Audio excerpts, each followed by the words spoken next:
S.P.E. The podcast you have been waiting for. 6 friends, 6 opinions, infinite laughs. You're watching history in the making. You don't have to open up your eyes, you can clearly see. The #1 podcast is GCU Week. 20 years of brotherhood. The Q lot familiar. Raw, uncut, uncensored, and unfiltered. Bub's opinionated. Why Eddie keep you laughing? Steve will get the tea while Shot tells us all what's happening. Spiritual or natural. I'm here for the thrills. And when it comes to PJ, y'all, please say the real. From quick hits, heavy lifting, the master of the week. We getting ratings through the roof every time that we speak. PA, GA to the Aspens, turning podcasts into under-table has-been. Sports, entertainment, and current events. Sometimes we get pissed, so the crew got a vent. So when Friday night come, you know just what to do. Sit back, put up your feet, and now rocking with the Q.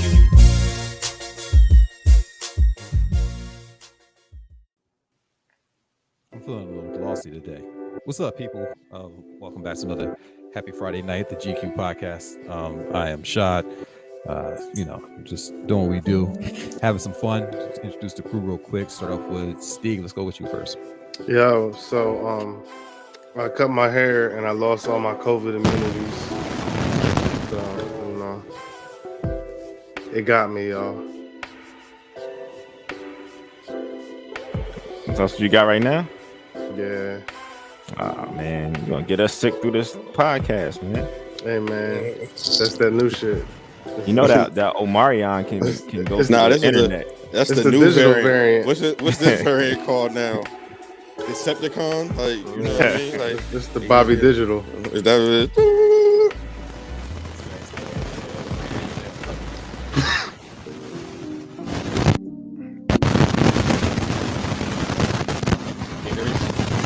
Nah, it's a bunch of static. We'll go. What just happened? I don't know. That was that new variant. That shit came through the thing and just clouded all the audio. What happened now, Shad? Clear your throat. What's up? That mic ain't going to work out for me too well today. So it's on the next person. What up, PJ? I don't know how to follow up any of this, man. I'm happy to be here. Oh, okay. Well, last week you was an informant. This week you don't know how to follow it. Then this week, any other time you have some positive throwaway message to throw at everybody. That was positive. I'm happy to be here. Yeah, Yeah, you that's was definitely very- an informant last week. That's very coming to America-ish. Like, I'm happy to be here. Are you from Zamunda? Go ahead, Bob. Do your thing, man. Yeah, go ahead, man. Oh nah. What's up, Yeah, everybody? you want me to say it with you? Yeah, you can say it for me. Oh, here, go ahead. Nah, let it rock. Nah, you got it. Nobody say it better than you, man. Nah, if it's You're like, you ain't know that anymore. Listen, yeah, I do know it. That's what happens. That new variant can hit me. Nah, if it's your first time with us, we welcome you to our show. If it's not, we welcome you back. Either way, sit back, relax, and enjoy the show. Cool. So we got a lot this week. Let's figure out where to start this at. Let's get this Kobe thing out of the way first. Let's start with that. A 5-time NBA champion, Academy Award winner, husband, and father. It was 2 years ago, 41-year-old Kobe Bryant and his 13-year-old daughter Gianna were killed. The pair were traveling to a basketball tournament when the helicopter crashed in Calabasas, California. News that shook Los Angeles and the world. 56-year-old John Altobelli, his wife Carrie, and their daughter Alyssa, Christina Mauser, Sarah Chester, and her daughter Peyton, along with pilot Eric Zobayan, all pronounced dead at the scene. 2 years later, the trial for a lawsuit filed by Kobe Bryant's widow draws near. The suit alleges graphic photos of Kobe Bryant and his daughter were shared on LA County Sheriff's devices and by Los Angeles County firefighters. Vanessa Bryant is now seeking millions of dollars in damages for emotional distress. A couple weeks before they passed, Kobe sent me a sweet text and mentioned how he wanted to spend time together.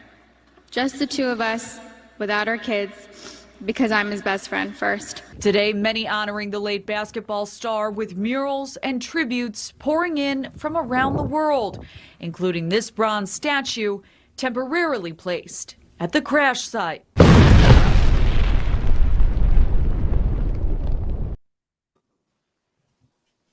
right, so 2 years later, man. Has anything changed for Kobe's the last few years? Can't hear you. That Decepticon variant got you again. What up?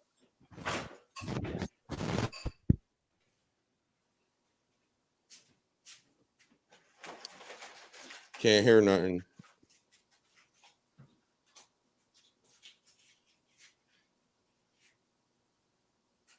Y'all might be having mic issues the entire show, so one of y'all might have to lead us off. But what y'all think? Y'all think anything changed with Kobe's legacy over 2 years? Nah. I think I don't know. His legacy hasn't been cemented. You know what I mean? Whether he was alive or not. You know what I mean? Kobe is Kobe. I think people try to I guess more so adopt the whole Mamba mentality. I don't think that was something that people really was trying to adopt prior to his death, but Kobe was solidified, period. It just sucks to me because I felt like he had so much more to do. And I felt like he was on that path. He probably would have ended up being a billionaire, you know what I mean? Just off of many different ventures and things that he had going on. So it kind of definitely sucks. Nah, I agree. I mean, I just find it to back up what PJ said, just I think he was already solidified as who he was as a basketball player.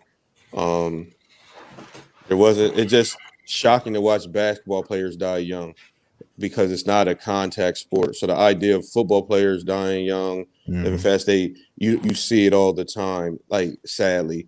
But for like a top tier all-time legend basketball player to perish, it's shocking. Like Bill Russell's still around, like, you know what I mean? And like, so to see somebody as young as Kobe, and for us, Kobe's our age, he's in our age.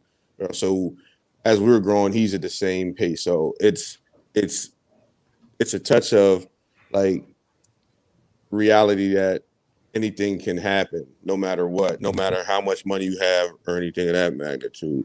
I find it kind of odd that they put that bronze statue there, though. Like, that's kind of weird to me, honestly. Like, that's just kind of weird because it's a site where people died. Like, you know what I mean? It's like people tend to want to not admit that the main reason that a lot of that flight got a lot of the attention was because of Kobe. But then you had a lot of backlash too, where people were saying like, "What about the other people?" Like, I get it, but so just to have like a statue there though would make me feel kind of like leery and feel weird if I was like someone in the family. I don't think that's exactly where you want to have like a monument where somebody died, especially a child on top of it, not just him, but like her. I think people do weird stuff anyway. So it's just, for me, and it's going to sound kind of harsh, I want to know at what point we stop celebrating the anniversary of his crash. Like, I don't think it's like the greatest memory that you want to have of somebody. Yeah. There's so much more for him, about him, that you can celebrate. You know what I mean? Let's why not celebrate, when he dropped 81 points, or you know what I mean, when he did something great. But I get that, but that's how people always have been, you know what I mean? It's a tragedy. It's a tragedy. It's always been, remember where you were when this happened, you know what I mean? Right. And then on top of it, we were in the pandemic. Like, we were getting ready to go into the pandemic, so we had a lot of time to sit and sulk about it, but we couldn't really express it because that's where the beginning of the pandemic took place, like right before he passed, and then the pandemic, everything shut down right afterwards. You know what I mean? So yeah, I think that's the thing. I think that's the thing though, because now you're 2 years later. So what's the significance? I guess for me, what's the significance at this point of saying over 2 years in? Yeah, tragedy. I agree with that. I mean, I think we I don't should know though. celebrate it differently. but we always celebrate tragedies where they happen. Like we know the assassination of Martin Luther King. Like even though, you know, like he's been, and that's been longer. Like, you know, we know that's April, I forget the day right offhand, but you know when it took place. We know when Kennedy got assassinated. That's just how we do, no matter if it's a tragedy, because of the potential. Because, like, again, that's part of it. The fact that they had so much more to give. So them dying young because of tragic circumstances and what they meant to society at the time leaves you wondering. You know, like, we know what the 81 points are, you know what I mean? But life is a different aspect than. So maybe that's the thing. Maybe it's the fact that we're conditioned to celebrate the death of someone than celebrate their life. So instead of saying this is the day he died, if you want to celebrate him, like celebrate him on his birthday. Yeah, but I think that's more of a public thing, because I guarantee you his family celebrates his birthday. You know what I mean? But the public, we're going to celebrate when we lost that person. Right. It's kind of it's an odd thing to do. It's odd. It is odd, but it's something that we have accepted for generations. You know what I mean? But it makes sense in the sense of, like, where you said, because the public only gets the public persona. So now we don't get to see that public figure where the family has that person all the time. So that makes sense to, like, now when you say that, it kind of brings me in that sense of, like, that's kind of why that's the last thing that we're going to have of him as public figure. So now we only got the memories, but they're not anything that's anything personal. It's all what we've seen in the past. Yeah. So that makes sense, PJ, saying it that way. Like, the family, like you said, they have a lot more personal memories. For us, it's nothing. It's ended. Like, they can tell, like you said, jokes of him sitting around, you know, late night on the couch laughing or something like that. We don't have that. We have to go with these types of things. Like you said, 81 points. It's a milestone for basketball, but that's nothing too significant. But it's something that we all know and seen. Like, so. Anybody else got anything? This is the last time I'm talking about it. I ain't bringing this shit up again. I'm good. Eddie, welcome, international businessman. Really? Yeah, can y'all hear me? Yeah, we can hear you. Is it clear or is it okay? No, you good. Good. What country are you in? Canada. Are you really? Yeah. Okay. All right. You ain't got nothing to say about Kobe, though? I mean, that's kind of where we at right now. I mean, no, I don't. Y'all said it all. Cool. Y'all said it all. All right. So we're gonna go from bad joke. I'm sorry. All right. So from one crash to the next. Oh, what? Not the first president to show his annoyance at reporters, but President Biden has personally called the reporter he swore at yesterday to say it was nothing personal. Sounds like the president and the reporter had a cordial conversation about that comment heard round the world. President Biden is saying no hard feelings after calling a Fox News reporter an SOB. It happened last night as White House correspondent Peter Davidson called out this question. Biden didn't like that one bit. It's a great asset. More inflation. What a stupid son of a bitch. 1 hour later, Ducey says Biden called him on his cell phone. He said it's nothing personal, pal. And I told him that I appreciated him reaching out. Hey, John, the world is on the brink of like World War III right now I get with all this stuff going on. I appreciate that the president took a couple minutes out this evening while he was still at the desk to give me a call and clear the air. At least he called you pal. Today there is fallout, with many observers taking the president to task for using crude language. These are the people who should be setting examples for our kids, and it's like yet more examples of men behaving badly and mothers eventually having to clean it up. Sometimes you just lose it for a second. Ducey's father, Fox and Friends co-host Steve Ducey, is also speaking out today. I got a feeling Joe Biden's not going to do that again. Last night on Jimmy Kimmel Live, CNN's Jake Tapper sided with his Fox News rival. I don't think any president should be calling any journalist a dumb son of a bitch. Fox News says you are, that you're on Team Biden and you are a mouthpiece for the Democrats. And yet here you are defending Peter Doocy, who, as far as I've been able to tell, is indeed a dumb son of a bitch. So I do not agree with that. Ducey stopped short of saying the president apologized, but he said he doesn't need anyone to apologize to him. He also said the president can call him anytime he wants.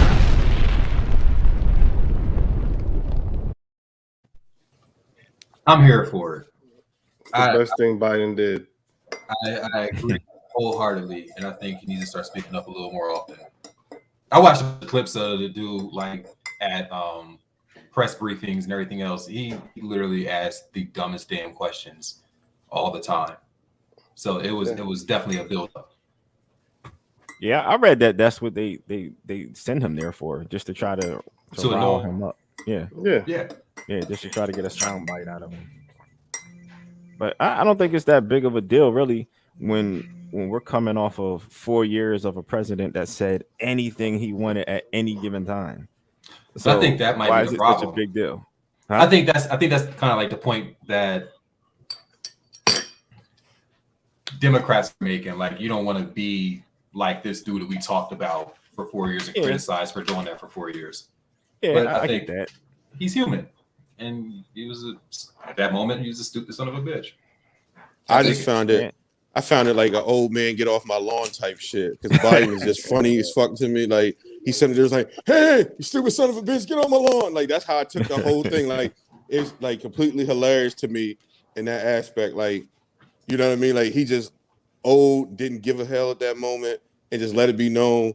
And like you said, the dude kind of chuckled, and it gives him some more popularity than what he even had before. So it is what it is. Like, nothing that America does, America says, surprises me at this point. Nah, I'm here for it. I loved it, every moment of it. I don't know. I don't know. I find this whole presidency kind of boring. Yo, he's old as fuck, yo. No. Yeah, it was like this. It was this build up, and then it was just like, What did you? I mean, well, what did you expect, PJ? Like, what? I don't know. Some fireworks. We went from pro black life to super racist Trump life, and now we just have some calm, and you like, man, I don't know what to do. I'm in a new environment where people go back to just kind of low key be racist or say stuff behind people's back. You don't like that no more? But see, I don't know. Yeah, I don't know. I can't speak too much on it because I haven't paid enough attention to what's really going on, but it just doesn't seem like much is going on. Nah, there's a lot happening. There's a lot happening. We talk about it next week, though. There's a lot of shit happening. I'm gonna have to do some homework then. Yeah. All right, so jump off it. I'm sorry, Eddie. You want to say something about Uncle Joe? No, whatever. You just gonna be quiet for the week. I got you. Nah, I'm sorry. I didn't.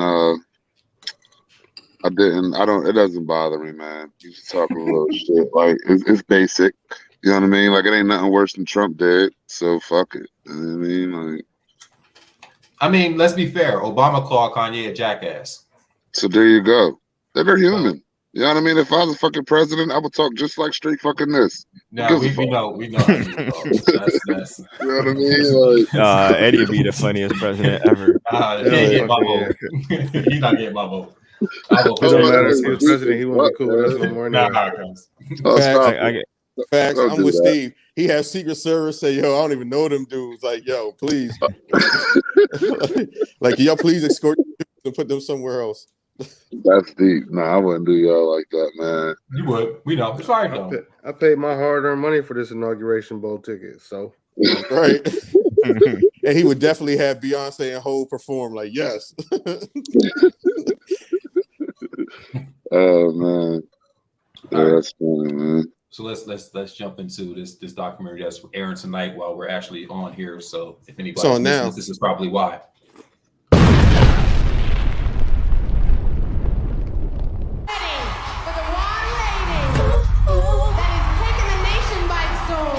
This is what a superstar look like. She's an empowered woman. She is a force to be reckoned with. She comes from a whole family of legends. She will always be my baby sister. Ladies and gentlemen, I'd like to introduce Janet Jackson. When I was 17, I did what people told me. I did what my father said and let my mother mold me. But that was long ago.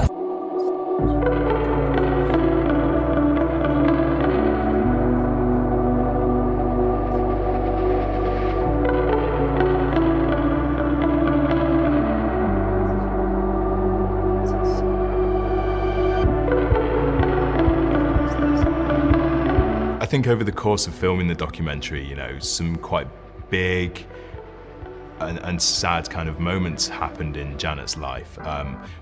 But by that point in producing the documentary, you know, I think Janet and I had this kind of bond where she was happy to talk to me about these things and be very open. And I think that comes across in the documentary, you know, she doesn't shy away from talking.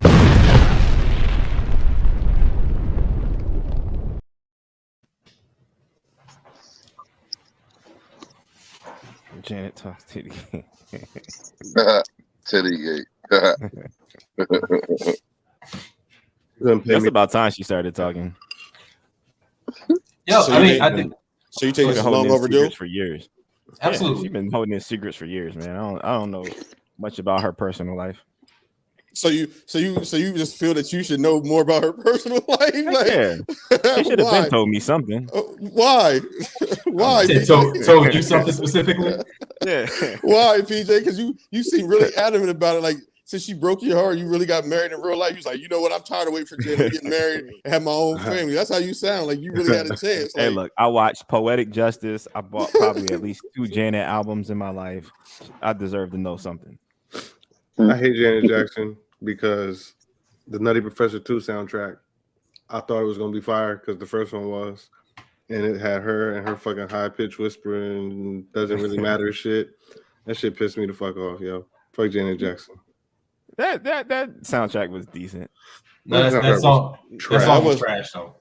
it wasn't as, but I think Janet's dope. Like, I'm a fan, so I'm gonna check it out. Like, you know what I mean? I'm a fan of the family. Well, just the 2 famous ones, you know what I mean? And Tito, because Tito's famous for just being Tito, but but you know what I mean? Like, I definitely think she has a lot to let be known. Like Bobby Brown let it be known that he smashed and his thing, so she probably go rebuff that and talk about her secret kid and all that type of stuff. So I definitely think there's a place for it because she's almost as iconic as her brother, and that's crazy to say and think about. And they come from the same family, so Joe did something right. I think the crazy thing, she's still denying the kid. Yeah, I seen that. I mean, she is denying the kid, but I think that's just how the family rocks. You know what I mean? That's real nigga shit, man. That's my youngin. Huh? That's just, I think it's unauthentic to do a documentary and still lie. But why do you think she's lying though? Because she said she doesn't have a kid. Everybody knows that she has a kid. And Riri raised her daughter. Everybody knows that. Like it's a known fact. How do you know that for sure? She told Riri you wasn't pregnant. PJ jealous that she told you the secret and not but Sean's taking it as fact. Like he Here's knows the thing. for a fact. Like, Here's the everybody thing. knows. But there's Like, numerous videos. Everybody. Well, did you see the clip of James DeBarge when he was stating when they asked him about it, 2017, and he said, "Did you see that?" I get it. Hold up, PJ. I know what you ready to go, but let me just get to it real quick. Right. He said, "If she wants it to be known, she will tell you when she wants it to be known." But they had his other daughter on there, and she said, and she was quoted as saying, "I believe I have a sister." Now we know the Jacksons were heavily business minded, so I'm sure there's an NDA somewhere where they might not be able to discuss it, and that's probably why he said it the way he said it. You know what I mean? And the daughter can't do that too. But you know, they were always ahead of the curve. I mean, shit, Michael bought the Beatles catalog in front of Paul McCartney right in front of his face, so they always ahead of the curve. So I don't put nothing past them. So you're going to take the word of the barge. I'm gonna take the word of Janet. Yo, fiends don't have no reason to lie sometimes. Yeah, come on, man.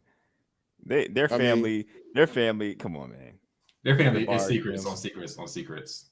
No, I'm talking about the DeBarge family. Nobody cares about them. Does it seem too far fetched? No, I'm not saying Honestly. it's far fetched. I'm not saying that. I'm not saying it's not true. But So you're just saying the fact that definitively I can't take it from the man who was there who might have made it happen. Nah, because he didn't say that it was. Because I'm telling you, it's an NDA. But are we here for it though? I mean, we know PJ's here for it because PJ said like she owes him something. Like I don't know why. I'm sorry. When crackheads start speaking, man, I can't take their word for it. So you bought a Real Nation outfit. That's why you blacked out on it, didn't you? You really own that hat and that black buckle outfit, didn't you? He burned it down, so there's that hoodie. you and Fee used to reenact Scream. That's what it was. Like that hurts your heart that she did. You know what I mean? So she owes you something. Yeah. For me, I want to see it. When I love documentaries, I want her to tell the truth about stuff. I think the whole Super Bowl thing was definitely something that they planned. The fact that they still act like it was an accident, like stuff like that. It's just, again, if you're going to do a documentary, start telling the truth. If you're going to just lie about everything, then it's like, what'd you do it for? You could do that on Instagram Live. To make my narrative the way I want it to be told. Exactly. You're in front of it. And let it stay strong the way it is, because now you have documentation of me saying exactly what lies I want you to know. And all you do is bring people out of the woodwork to tell the truth about it, and then you got to go back and forth and say who's you don't. And then that's the thing. Once you say your piece, you can speak your piece, and it can be stuck there and take it or leave it. Right. And then when the truth comes out, it's like, oh, you was lying. Only thing that's gonna come out if the girl comes out and says, "Mom, you left me," like, you know what I mean? Outside that, nobody. You saying that Rebe raised her, right? Yeah, that is an OG girl. But you saying that she wasn't pregnant. Not the time that little girl was supposed How to be born. You know? Who ever knew? Because I watch a lot of documentaries. Get out of yo! You telling me that you knew what Rebe Jackson was doing at any given point in time? Me personally, no, I didn't. I wasn't born. Centipede. I don't think so. Yes, she was. How young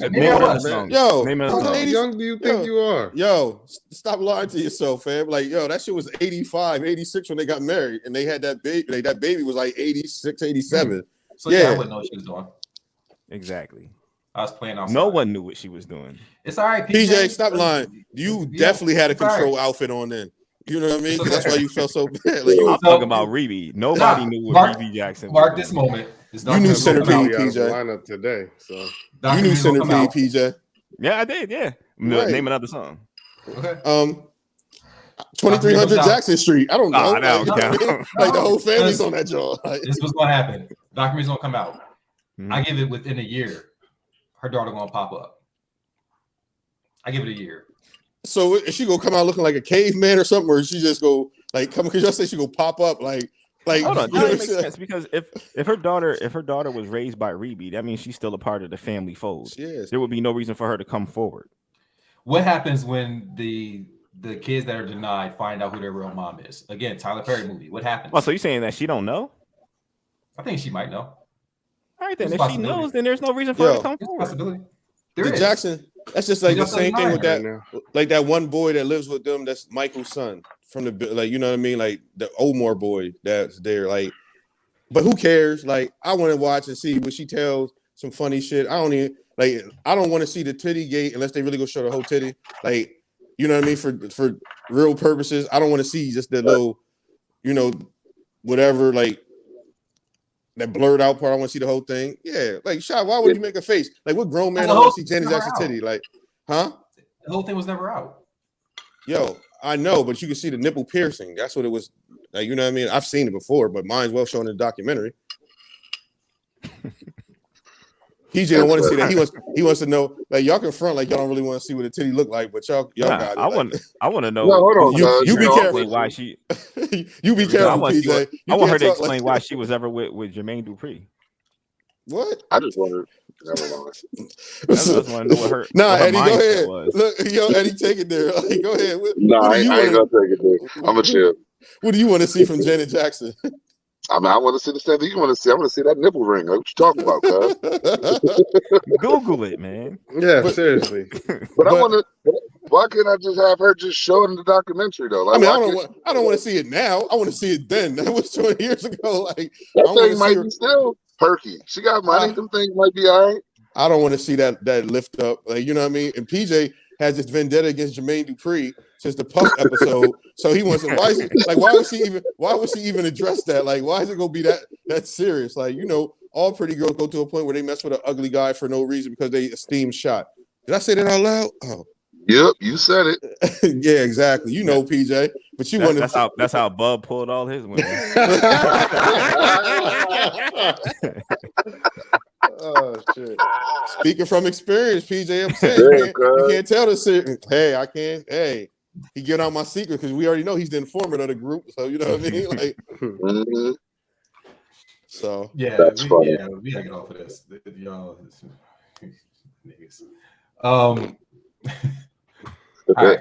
So y'all want to jump into full topic, or you want to go to the dumbass? Yeah, take that dumbass real quick. Q line dumbass of the week. All right, now Kanye is also allegedly spreading rumors about Pete Davidson, according to DJ Academics. And here's what he's saying. He's going crazy with himself. Yo, told me, this is real talk. Kanye's been telling anybody within an earshot of himself how he's trying to spread a rumor that Pete Davidson has AIDS. I've heard this from 8 people. He's telling everybody. I'm telling you, this is a fact. Bruh, if you got to spread a rumor that the fucking your wife got AIDS, like, bro, like, you burnt out, bro. Wrap it up. It's over. I hope he's not spreading that type of rumor. I pray he's not. I don't think you should give energy to goofy stuff. Like, ignore it and it'll fade away. And I think that, you know, I'll just say insecurity, ego, low self-esteem, depression will lead folks to do and say strange things. So I really wish folks would go get healing in whatever form of healing works for them and stop projecting pain on other people. But even if it was true, how is that a diss? Like I don't understand. Like why create that? I just think folks should stop projecting their pain. We also don't even know if that's true, by the way. That's what I said. That. We don't know if. That's what I said. I think people should stop projecting their pain on other people. That's what I think. Yeah, at the end of the day, that's your ex-wife who you want back. That's the mother of your children, you know. And you know, it's like, why would you do that? Now you got the whole world weighing in on your family business. You know, why would you put them in that situation? Why would you put that stress and negative energy on your family? Go sit down with a therapist and figure out how to co-parent. But airing out your family business in the media, that's lame. Q line dumbass of the week. Let me say something. I never, I'm not gonna say never. I rarely agree with Charlamagne. Rarely. Like, to that time, I'm full on his side. Kanye's on some dumb young bull-ish, but he ain't do it, cuz. Don't worry about it. That's false. False accusations. What's you got to take a stand somewhere. Kanye ain't saying that shit, man. They making that shit up. See, here's my thing. I'm on that PJ, how he doesn't trust James DeBarge. They're using DJ Cornball Academics as a source. Like, you know what I mean? So before, when they were saying like insiders, I'd have took it. But hearing it come from his cornball self, I don't know. So I was all for it until I really heard that it was from Academics corny self. So I mean, Kanye's he has been doing some crazy stuff, but him saying that, I just consider the source with that. You don't think that's just like part of Kanye's genius that, you know, spreading? I don't think nothing about Kanye's a genius. I think he's a dumbass. I'm talking. This was a question for Bub, since he thinks he's the genius. First of all, PJ, don't flash your eyebrows at me. We don't even talk like that. Like, you know what I mean? Like, don't do that. You sit there and say that. You know what I mean? Second of all, the thing is, man, is like, he has done some crazy things. We've seen that. You know what I mean? He's going on social media, say he can't locate his kids, different things like that. Cool. It's not even that far of a stretch that he might be actually doing this. But when you hear it come out of DJ Academic's mouth, that kills some of the credibility, you know what I mean, when he's telling the Breakfast Club or, you know, or when they running it back. You know, like, if you can believe that James DeBarge, that was married to Janet Jackson, says, hey, X, Y, and Z about our kid, you don't believe it just because he smoked crack. but you could take academics word for this. Like, come on, man. Like, come on, man. Like, at least James DeBarge was there. Like, James DeBarge was there. He's not even there, man. Like, come on, PJ. Like, but can you say because academics is a cornball? Can you say that he's lying? Yeah, because he's lying. If he's lying, there's a lawsuit. Definitely lying. Because what's the point? What is Kanye's point? Like, I understand heard that this from Kanye 8 does some different stupid people. shit. You know what I'm saying? Like, I mean, yeah, he's been on some stupid shit lately, but that's who Kanye is, right? But what is the fucking point of spreading rumor that your ex's dude got AIDS? Like, what is the point? What is that going to do? Yo, what's the point of anything that Kanye does at this point? Here's the thing. This is why but that's what I'm dumb, saying, man. what does that do though? Right? Because then, and like Cuz said, like you try and get back with her and shit like that's not. So now you the dickhead that's gonna catch AIDS if you get back with her. Like that's dumb. That's so dumb. But you just put out a track talking about you gonna go beat the bull up. Well, that's different. I would say the same thing. But saying somebody got AIDS is just next. Like that's dumb. Listen, how many times in your life have you gotten so mad at somebody or so upset that you want to punch them in their fucking face? Everybody on here has. Everybody's listening has. Like that's a normal reaction. But to just be like, go ahead. But then Kanye hasn't he moved on? Right? He's parading around this Julia. Kanye moved on, but Kim can't. We can move on. Yeah, exactly. Yeah, we're allowed to do that. Come on, man. You know the guy code. We can move on. What's wrong with you, I forgot about the toxic masculinity. Yeah, man. They ain't allowed to move on. They're supposed to sit around and wait for us. Let me stop. About to get us canceled. Nah, can't. And why must Kanye continue to wear those boots? Like, no. Why is Fat Joe wearing them boots? Who? Fat Joe. Them same Kanye boots. Yeah, hold on. Yeah. Oh my gosh. Hold on. I guess Kanye's a trendsetter, huh? Kanye wears them, Fat Joe wears them, PJ wears them. Yeah, right. In the words of Obama, he's a jackass. Let's see here. Just a jackass. Oh man, he really got him on. Yeah, Fat Joe. Yeah, that's not a look for him. There you go. Yeah, they look dumb as fuck. Yo, PJ, the next time we all out together, man, I know you're gonna wear them. You might as well just throw them on. Nah, that's crazy. I don't even know what. Nah, that's that. I couldn't do it. Nope. I've watched the Janet Jackson documentary before I wear those Jones. Oh, so what, you're not gonna watch the documentary? Hell no. For one, it's advertised as Lifetime and A&E. You can't even access them channels on my TV. So on purpose. Yeah. Why not? Right. I mean, you probably can, but on my old TV back when I had Comcast, I had parental controls on them channels. Cause I never tell you about the time I came home from work and sat down and was watching Goodfellas and was like, oh shit, it's Goodfellas. But then it was on Lifetime and I was like hurt. So and then the other time I came home and she was watching something and I was like, oh, this shit is interesting. And it was a Lifetime movie. And ever since then I was like, yo, that shit can't happen to me by accident ever again. Yo, Lifetime movies will suck you in. You got stuck in it, didn't you? No, because you come home, you sit down, you know what I mean? This is back when I still was a member of the Mile High Club. So, I sat down and wrote up and was like, oh shit. Damn, no, what? Oh shit. No, he can't do that. They got lost in the you got mad, you realized it was Lifetime. Yeah. Then the commercial came on, he felt hurt. Yo, mad as hell, yo. You watching the credits on it? No. Once the commercials came on, I went downstairs and started playing the PlayStation. I should have went outside and fucking butchered an animal or something just to get my man card back. You try to do the manliest thing you could think of. Right. Oh, down the tree. That's funny as hell, man. All right, so we're gonna jump into this this heavy hitter for tonight. We're talking about black athletes, entertainers, commentators, and coaches in the league, and how they deal with racism on different levels. It's a lot of clips on, not a lot, it's like 5 But I'm gonna just kind of like spread them out a little bit. Here, let's start with this Fox Sports Joe. We're a league. There are 0 black owners. There are 2 black GMs, one in Washington and one in Miami. 1 black head coach, Mike Tomlin, in Pittsburgh. And it was 70% of the players are black.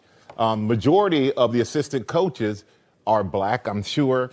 So you can't say there aren't black coaches in the pipeline. There are plenty of black coaches in the pipeline. Just got to get the opportunity. But it kind of blows my mind when you hear about a coach who's coaching a player who has a good year, and all of a sudden he's the coordinator. He's this, he's that. When you have Leftwich and you have Eric Bieniemy, guys who've been coordinators, who've proven themselves, who still are fighting for the opportunity to get a head coaching job. I just don't understand. Eric Bieniemy's been doing it for a while. For a while. I don't understand Leftwich how won a Super Bowl last year. How we're still at this point. But when these guys do it, it's, well, they got talent. When the other guys do it, it's, well, they're a great coordinator. Can't have it both ways. Yeah, Mike, listen, a lot of these coordinators you're talking about are tied to the head coach, and everybody's saying it's the head coach that's the reason they're successful and not these coordinators, and we all know better than that. And the other thing's simple. There are no black owners in this league. We need more black owners. We have none. I think the key one. Hey, I agree with you, Mike, 100%. But the key is getting black general managers. If you get black general managers, then it's going to open up opportunities for black coaches. But you got to get black general managers. Yes, you do, but it shouldn't take makers. It shouldn't take black people to hire black people. Exactly. You should hire the best candidate no matter That's a what. great point. 10, 12 years ago, we were having this conversation about quarterbacks. Yeah. Hopefully, fast forward maybe 3 years, 4 years, maybe this problem gets solved. There are plenty of coaches in the pipeline. Just have to give them an opportunity.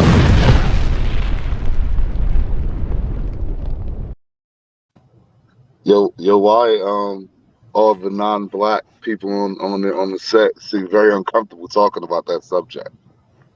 They didn't even really know what to say. They just started talking and saying the typical shit that everybody says. Scared to speak because you're scared. Yeah. Exactly. Right. I better chime in or they're gonna bust my ass. I mean, I didn't get that from it because like Jimmy Johnson, you know what I mean, went to the U. It was heavy there and heavy in culture and had like coordinators and stuff like that. Howie Long has a long history of, you know what I mean? Like that's why his son's into that stuff heavy too. Like a lot of things. He played for the Raiders. I think that it's just you don't want it to be so taboo at this point where we're rehashing the same thing we've been talking about over the past few years at this point. You know what I mean? Like I think like we had the Black Lives Matter thing going on during the pandemic. People come out and they try to act like they're over it. Like with PJ saying about the election, that was one of the things that they, you know what I mean? Right. So then like now it's like, all right, cool, y'all good. So then now it's like, oh, even though the problem's not really solved, y'all should be happy. You know, like the big thing now, even like with Biden with the Supreme Court, and I know this is jumping topics a little bit, but we're gonna have the first. You know, and that's I think there are people that are fed up and generally give a fuck. It's just that you're just saying shit. You can't really do nothing, and they're getting tired of it just as well as some of the other people that have to keep saying it. Sounds good, cuz they like seem Andy, real uncomfortable to me, especially Terry Bradshaw. Terry Bradshaw, yeah, probably because Joe Gillen was gonna take his spot. Like he was the one that probably was uncomfortable. Everybody else didn't seem uncomfortable to me. But Terry Bradshaw also has had certain issues. Like even with Joe Gillen back in the days with the Steelers, he was actually supposed to be their quarterback. You know what I mean? He was the better quarterback. He just had a drug addiction. Like, you know what I mean? So he has had issues with that type of man. I didn't get you know what I mean? But anybody, I didn't take it with the other ones, you know. That's even like the Eric Bieniemy hire, like the thing that they keep talking about with Eric Bieniemy. Andy Reid had to come out and flat out say, yeah, I definitely didn't get it from Jimmy and Howie because I know, like I said, they have background with a lot of shit. You know what I mean? Like Jimmy Johnson can't fuck with Michael Irvin. You know what I mean? And those Cowboy teams and not be, you know what I mean, the way he was. And got fired for just making sure they was always straight. Well, just to play the other side, and then the whole when you look at the whole thing. But with the Eric Bieniemy hire, go ahead. No, go ahead, finish.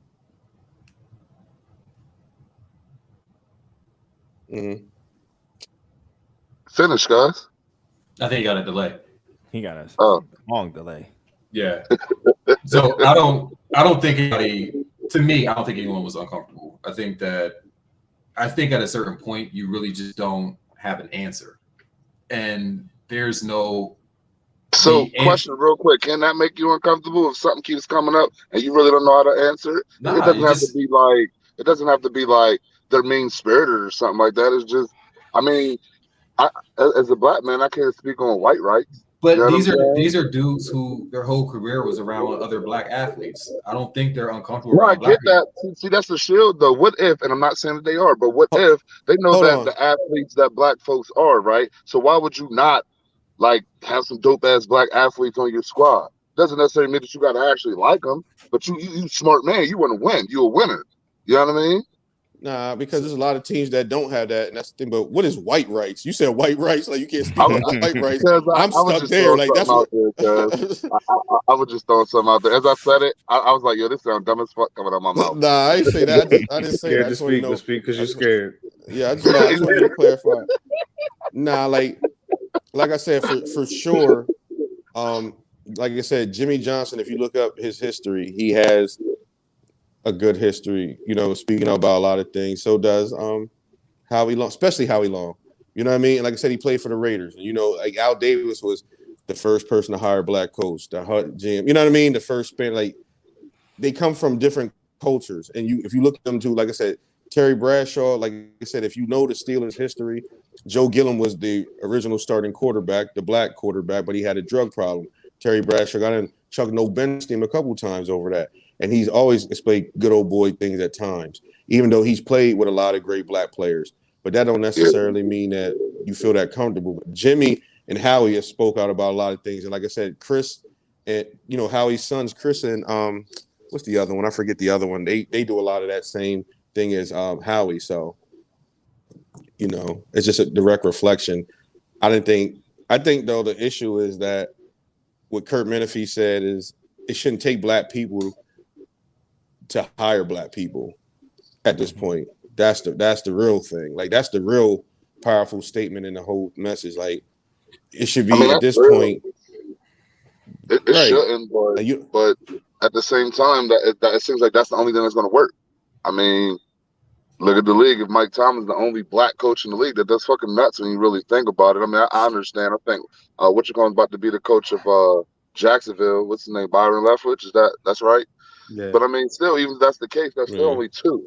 Still, the numbers is low. So it is gonna. I agree with maybe you need more black general managers to bring in these black coaches so that you can actually see that they're good, and then maybe other teams will then pick up on it. Oh, well, they really can coach. Like I don't know what the fuck I was thinking before. You know what I'm saying? But that's the thing. Maybe I think that's the issue overall. Like when you get up to the executive level in professional sports teams, it gets real bright.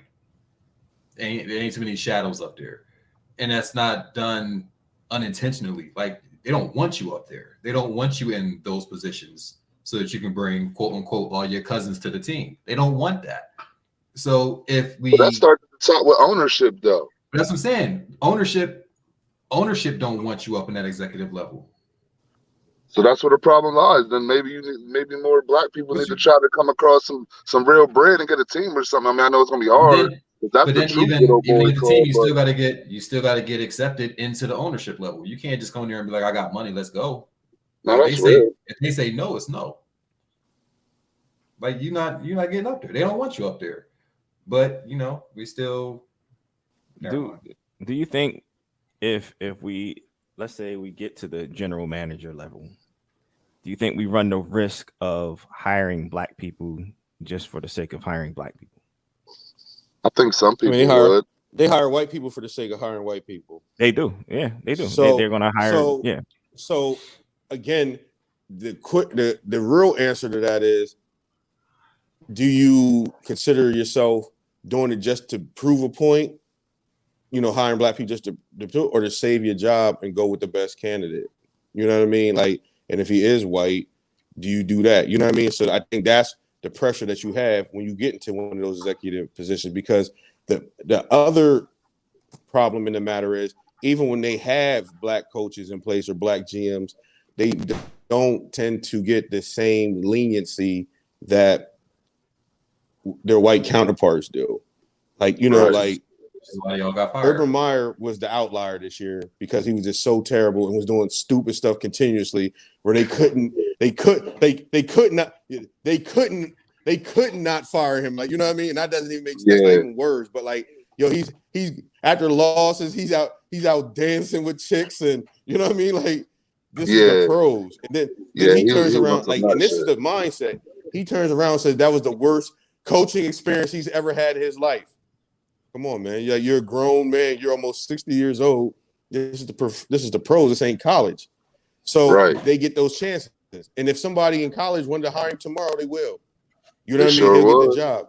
We don't get that same luxury. If we don't turn around, if we don't do it like Tony Dungy or Mike Tomlin, they you're not going to get that much of a chance. You know what I mean? You have to have a consistent, like Tony Dungy got fired right after they went to the NFC Championship. Right. It's still fired. And they brought John Gruden in, but the team, that was the 1 year that was the 1 year they was good. They went to Super Bowl with Tony Dungy's team, and then they were never good again after that. Yeah. Tony Dungy went to Indianapolis, won a Super Bowl, and kept that help. I mean, granted, he had Peyton, but he didn't have Peyton in Tampa Bay. You know what I mean? You just had to be that good. Mike Tomlin has never had a losing season. Like, this excellence, but we don't get that luxury. You know what I mean? Like, a lot of people, like, you have to be that good. So it's so for a general manager, black general manager, the pressure's on. Like, are you just gonna take one for the team? Like, you know, I'm like, yeah, I'm gonna hire this good black coach, but you also know that he's not gonna get the same leeway, or you go hire the white candidate that you know they might give you some leeway with.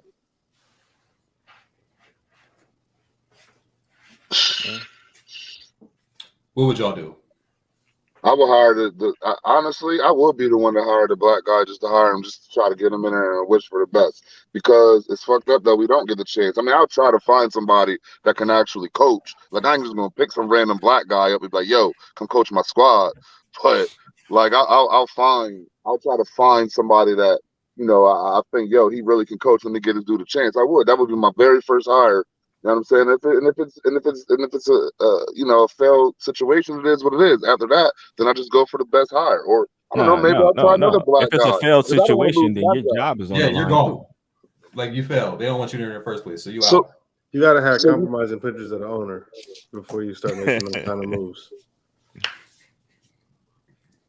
I don't know, man. You do that first.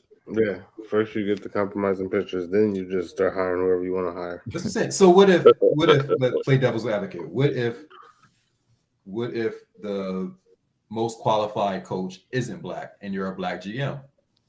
You hiring? You hire who? The most qualified coach. I mean, if that's what the scenario is, because you do gotta look out for your job. But you mean to tell me, out of all the black and white folks that have something to do with football, the most qualified person is always white? I don't believe that. You know what I'm saying? I don't believe that either. I'm saying, like, in that specific situation, if the most qualified, like, say you got an Andy Reid, right? Mm-hmm. So you got an Andy Reid and a Brian Leftwich. Right. Like, who do you go with? I go with the proven coach at that point. Which would be Andy Reid. Right. I feel it. I mean, because really, especially if you're looking at yourself as being a general manager, your job is to build this team your best of your ability. Yeah. So if that's what you're doing, you're going to build. You know what I mean? You're a black person in power. They're not saying you got this job to just hire black people. You got the job to build your team. Right. And some of your pieces are definitely going to be black, but you know what I mean, you can't make all of them the same. So just saying, I just can't have a full black team under me? That can't happen? I mean, you could. You could, but I'll lose my job the next year, huh? Yeah. If they don't perform. Like, I think it's insane, but you know, that's one part of it. So let's go to, let me see, where are we gonna go next? Here's to this. So even when you got a white coach, so we go back to this AB situation. Let's do that.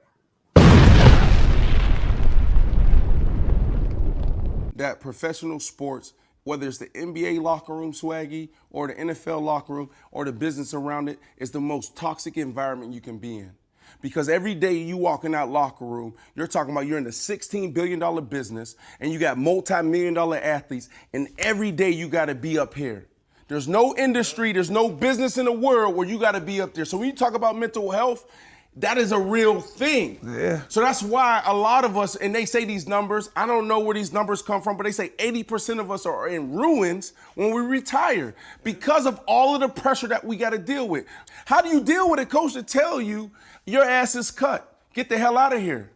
How do you deal with that? So I'm with you, but what I'm saying is, in life, there's also situations where it's, you know what, this is what I want out of this world, and I gotta play the game because I can get this, so I can go here, whatever. So I'm with whoever. So you saying that situation would stop him from making the Hall of Fame? Or did that 1 year, do you think that 1 year was gonna like help him? Yes, I think that because of I'm saying, what the Hall of Fame gonna do? When you get 50 years old, what they gonna just give you a jacket? Like, I got plenty of jackets. What is he gonna do?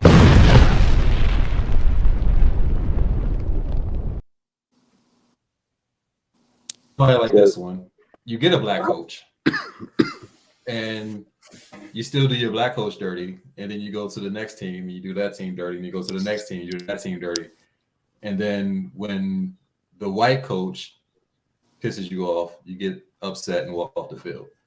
But in the same respect, like they're all saying together, there's a lot that goes on that comes from being in and being talked to while you're an adult, like you're a child, which is basically do what we said do, and I don't care about your feelings, which is ultimately what he's saying happened in that situation. So where's the line? Where's the seesaw? Check this out. Mike Tomlin is known as a player-friendly coach. Mike Tomlin is part of the reason, but as we said before, Mike Tomlin is well respected. As we say, he's one of the only, if not the only coach to never have a losing season his entire tenure as a coach. He kept a lot more of that shit under wraps. When it got unbearable and it became public, when he could no longer hide it, is when he had to let Antonio Brown go. And he still tried to keep things under wrap and tried to keep him. So the black coach showed you the most tolerance and gave you the most leeway. Everybody else has turned you loose after one or two incidences. Mm-hmm. So at some point, you can't like this, talking about you're playing a sport and that's the culture. You understand that. Like, come on, like he's not talking to him any other way than he's talking to anybody else.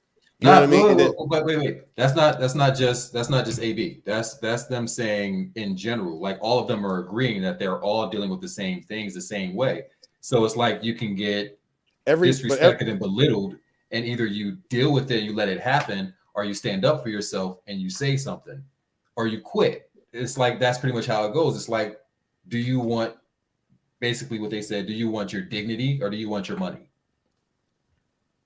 I mean, I've heard from different athletes though. I've heard Shannon Sharp on the same thing say that he sat out there and coaches know not to talk to him like that. But if you like you're looking at three specific athletes right there: Swaggy P, who's a noodle, Brandon Marshall, who had all kinds of mental health issues, and AB. So you got to consider the source when you sit there and talk about these three guys in particular.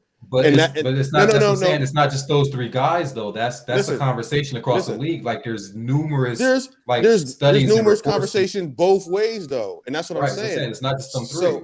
So there's always going to be a yin to a yang, or something to each affect a different aspect. So, but the culture is barbaric. So to act as if you're going to have to gas men up to go head on in collision, and you're going to talk to them like, "Oh, PJ, I want you to run across the middle, and this guy that's Eddie's size might come and hit you." No, it's a barbaric mentality. So but it's not just on the field. Like these are off-field conversations as well. Like most of the coaching has nothing to do with the actual game day. Like that's running the plays. The rest of the stuff is you building your team, you making sure their mentality is where it's supposed to be. It's developing your players for game day. In the pros, you are developing to an extent, but you're also getting the best out of them. But you also got to let them know that these are jobs in the pros. Yeah, you know what I mean? So to act like, and we've all played sports in some context, and we know like the level of, like they've softened a lot more than what it used to be, actually. And let's be honest about that. There's a lot more that's wind down from what it used to be, but that's a mentality. If you're going to deal with that shit, like you can deal with that shit. And some people are more sensitive to words than others. And that's what what it I is was too. going to say. You can't coach everybody the same way, because I could cuss out one player and give him that fucking work, and the next player I might have to soothe him a little bit, but still find a different way to get my point across. You know what I'm saying? And that's from my Exactly. experience with coaching. When I was coaching, and that was just youth shit though. That wasn't like professional shit, but I'm sure it's still the same. Like they're grown men, Right. but everyone has their own personal feelings. Everyone still demands a certain level of respect, even more so on that level. Because that's what I would want. Like, yo, you could coach me hard, you could talk shit to me. I could get a bit sensitive in certain situations, but at the end of the day, it's like all I ask for is respect. You know what I mean? It's a such thing as coaching hard, and there's another thing where it's like, yo, now you crossing the line, dog. You know what I'm saying? And maybe it's just your whatever your words are that you're saying to me. I feel like, yo, this is crossing the line. You could tell me, yo, you're not getting like you're not hitting your 3-point stance, or you're not whatever you're doing, without saying, yo, your mom's a bitch. I'm just throwing shit out there. You know what I'm saying? Right. But I think that's the conversation. Like you have a slew of players that will tell you that it's the back office, and it's that part of the league that you find your racism at. So it's that part where you find the belittling and the judgment and those kind of things. And that's where they say it becomes, do you deal with it and just continue to let it happen? Do you say something, or do you leave? Because at the end of the day, you're playing to win and make money. Yeah. So if you're winning to make money, but your dignity is shot, like at what point do you stop? See, here's the thing. Like, it's not to win and take money. In a lot of our cases, it's to win and get your family out of poverty and set them up for the next generation. I mean, because it's not. No, you said to win, but it don't necessarily even be to win sometimes. It's just to make sure that they actually are breaking generational curses. And that's why you're not gonna make no real money if you're not winning. No, that's not true. Because there's people that put up crazy stats individually all the time. Like, come on. All right, so when you get in the NBA, you got maybe the top 10% making the real money, and then everybody else is making like $250,000 living in apartments. But the NBA is no, you're not. They make way more money there. Hold up. No, let's talk real, because that was just on the that was just on there. Brandon was wrong with that. So let's be honest. With the new TV revenue and things like that, first of all, the NBA money is guaranteed regardless. You sign your contract, you break your ankle, you still get your money. Period. And then there's dudes now that are bums that are getting $75 million guaranteed. That's bums. It's not like that anymore. Like, this is new age shit. Now, football is a little different, where you do have dudes playing for stuff, but when you're a stud, you're gonna be a stud. It don't matter if you're winning or not. All you do is play your contract and you go to the next team. There's teams people that didn't make the playoffs that's in free agency right now in football who will go to another team and get a big contract, and they didn't win. They're not in the playoffs. They never made the playoffs, but their numbers were astronomical. So it's not about winning. It's about making sure that you do the best for you and make sure that your situation is best for a lot of people. Matthew Stafford is just now really showing his potential, and he was considered a bust and was getting money the whole time, and he wasn't winning. This is the first time. He's a classic example right now with the Rams with good coaching that he's being considered a real decent quarterback and living up to his potential. So it's not about winning, it's about what you can do. And if they feel that you can do something, if they feel that you can do something, like Odell has so much talent that it doesn't matter that they traded him. Now he's out there in LA because his talent is something that they can't turn down. So I'm looking at runrepeat.com. It says the 2021 season for runrepeat.com. The 2021 season for the NBA, average salary is $3.9 million. Average. And that's coming. From where? Because $1 million is I mean, $1 million sounds great. $1 million sounds great before you have agents, before you have lawyers, before you have like any other kind of bills, then you're taking care of your family. Because none of us have $1 million though. None of us make $1 million. 3-point anything. If you did, you'd be going through like some of the same stuff. If you had to pay, that's like people go into entertainment and they say, "Oh, you're making this much money." Taraji Henson broke it down and was like, when she does a film, she did the film basically for free because all it paid for was her son's tuition after she got done paying her agents, her PR people, and her lawyers. Yo, you don't have. I don't know what you're looking at, but the average NBA salary from 2021 is 7.9 million, and it's projected to be 8.25 million because the TV revenue just went up, and then the other thing, the basketball, where if you paid attention, like a lot of these sneaker contracts, hated that the dudes don't even care about their contract because they had those. I'm looking at when you just flat out Google it, and it comes right up, and it comes up from, and it's from the same thing. Like, everybody has sneakers. Like, what are you talking? How many people are in the NBA? James, how many people are in the 350 NBA? people. And there's 350 people with sneaker contracts. Come on, cuz. Yo, people are signed to other people. Cuz, what are you like? What are you on, cuz? Cuz, I think he's talking about he's talking about people with signature shoes. Yeah, that's Melo what has a signature shoe through Jordan brand, right? Hold up, though. After you But drop let me down ask the you top this. 10, Westbrook, listen, no. Melo has a signature shoe, right? Melo has a Jordan. Through Jordan brand, huh? Yeah. I'm talking about Melo. I'm not even. Huh? Yeah, he still has the Melos, just like Westbrook, and they under the Jordan umbrella. People still have sneaker contracts, and like I said, you'd be surprised who's under who. Okay. Yo. Yeah, but you talking about there's generally there's usually about one, maybe two people on a team that have a sneaker contract. No, they all have You'd be contracts, sneaker contracts. Right. I'm talking about signature Thank shoes. you. Right. Because every has a contract. Thank you, PJ. Yo, you'd be surprised. People buy FKs. I'm not buying. I haven't seen a Steph Curry around. Not to the point where you're making the money that your main athletes are making. So I can tell you, the 8th person on the bench in Houston ain't going to be making no LeBron sneaker money. It's not happening. So it sounds good when you say, "Oh, there's all this other money floating around," but they're not making the money if you're not one of the top players. If you're not in the starting 5, your salary is dropping drastically. And there's a whole bunch of professional sports players living in apartments, broke, going to credit repair people trying to get their shit together because they over their bills and they overdo, or they're like overpaying with everything. So they're But part of that causes people being irresponsible with money too. It's being irresponsible, but you don't have the same salaries that these other people All have. right, so you can't. For instance, Carmelo Anthony's deal through Jordan brand is 3.5 million alone. Carmelo Anthony, was a top tier player, correct? John Starks ain't have no damn sneaker. Did John Starks have a sneaker? Did anybody know he had a sneaker? I don't know. Yeah, I don't know either, because Xavier McDaniel had a sneaker. Karl Malone had sneakers. Nah, It's like but you can't put them on the same platform. Yeah, they did. Yo, he did have Adidas, but the thing is this: we're talking about different monies in different times. Like rolling your eyes don't make the difference from the times. You talking about people in the 90s. We talking about 25 years later. And the fact is, like I just said, hold up. Let me say this. Odell Beckham, for instance, like we were saying, he has a signature shoe on Nike right now. This motherfucker's a football player, has a signature shoe. That's why he didn't even take his contract and he went and got that shit in Bitcoin.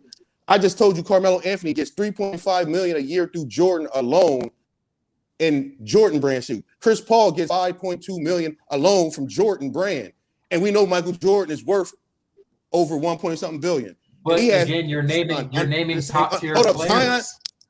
Yo, I'm going to name 10 people, though. You said name 10 people to have a thing. I'm going to name people. I said directly through Nike. I said your top 10 players are making the you most move money the on their sneaker deals. That's not moving it. That's what I said. Your top. Yo, Derrick Rose in the top more, and he still has $250 million contract he signed when he was MVP. Because he was MVP, he signed a contract. Yo, he's not a top player no more. But he's not even a top 20 player now. But if you sign your contracts, right, they can't back out of it. What I'm saying is you have a majority of these leagues, and these players are broke. That's not true. Not in basketball. Have you seen the fucking thing? Basketball is not like that. Okay. Have you watched the yo, I'm telling you. Because The TV revenue money went up the past 2 years. That's why their salaries increased. That's why when we did the dumbass about Dennis Schroeder, $84 million, who doesn't have a signature shoe, like this is the mentality. Yo, I'm Dennis Schroeder. I can get this type of money. I can turn down $4 million I think that's what he's talking about, because cuz somebody like Dennis Schroeder. No, but who doesn't have a signature shoe. Yo, nah. He doesn't have a signature shoe because in order for this man to think that he's gonna get that he can turn down $84 million because there's more than enough money out there for him to get. You see what I'm saying? That's the reason that you like if you know your worth and you think your worth is more than that and you turn down $84 million, we call this dumbass because he turned down $84 million, but he still signed for $7 million. He still sitting with $6 million. So what does it matter? What's $6 million when you're in a $5 million house? Because he turned down 84 now, right? But what's that when you're in a $5 million house that you paid cash for? What's $6 million? Yo, that's poor judgment. So but money was there. That's people living beyond their means. That's being stupid with right. money. And the money was there. No, because the cap. When you the money's there in basketball. For the top performers. Football's different. Nah, what about basketball's rookies? different than football. Are rookies getting that same money? No, rookies on that wage scale since like the Kenya Martin draft. They came out and that's why Embiid just played dudes fine, right? Right. Because he ain't got it like that. He don't got it like that. But right. Embiid also on the second year of his max deal, with his max deal being what? Because once you get your second deal in any sport, it's usually your best deal. Can we agree to that? Yeah. Right. Yeah. That's the one where you proved everything. Your second contract is your biggest contract. Right. That's between entertainment. But the Supermax now is going for $230 million. Golden State has Steph Curry on that, Draymond Green, and fucking Klay Thompson on the same thing. And they still have Andrew Wiggins, who just became a first-time All-Star, and then yet you still had KD under that salary cap. Come on, man. Like, there's money in the NBA. Again, basketball you're is different than football. You're talking top-tier players. Everybody's not a top-tier player. Everybody's not raking in that money. So if you got 350 players, right? All right, Dennis Schroeder getting $84 million. You got 300. You said 350 players, right? When you look at number 100, which is Torian Price, he makes $13 million. So 250 people below him are not making 13.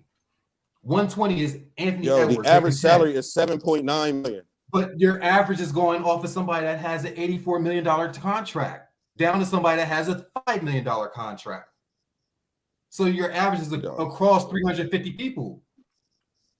So if Anthony Edwards is Anthony Edwards is at 120, making $10 million, right?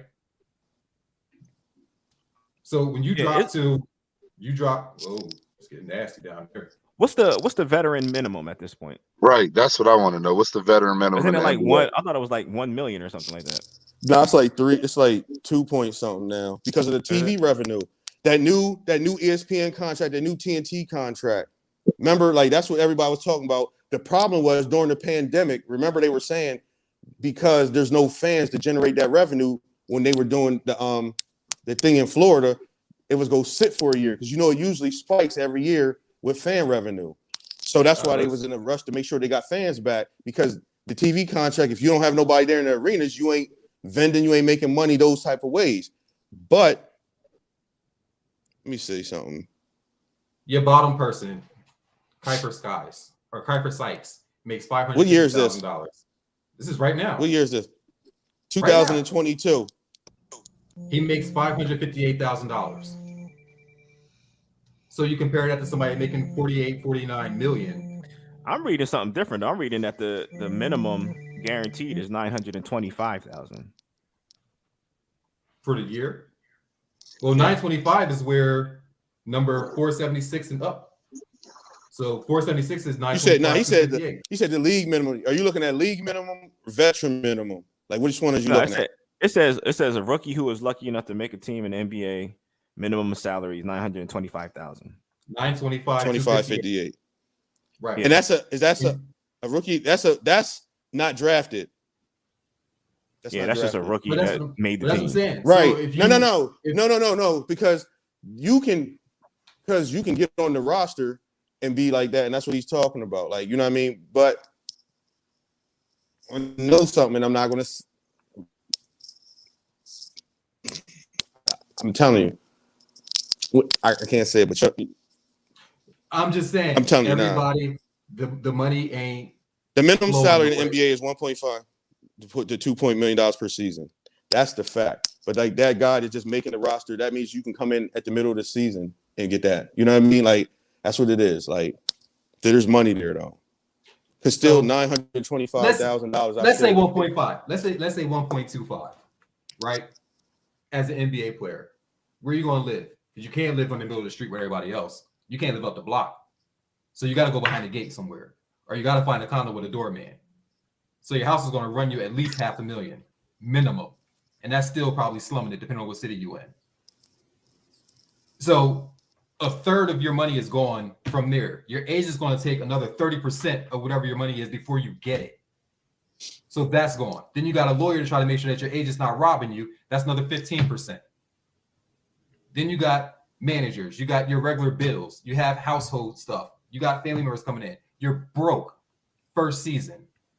You have nothing. No, it's living how you living. So then when it comes down to your coach talking to you like a little bitch, there's nothing you can do because you can't walk away from that money. Football and basketball is a little different. But that's sports. I'm just gonna say that. That's across the board. That's sports, period. Everybody's not making that contract. There's a whole lot of broke athletes. There's a lot of broke people, but I'd rather have Mike Tyson bankruptcy broke both times than my broke, because me and my broke is so again, that's, you know what I mean, it's a different level, but it comes with the job. But it goes back to their point. But it goes back to their point. Either you let somebody talk to you however they want to talk to you, or you walk away and you risk losing all of it. Because most athletes don't have backup plans. So what happens if you get like AB? Fortunately, I think he got a little money set aside. But you piss somebody off, say you go to a press conference, you cut $25K out.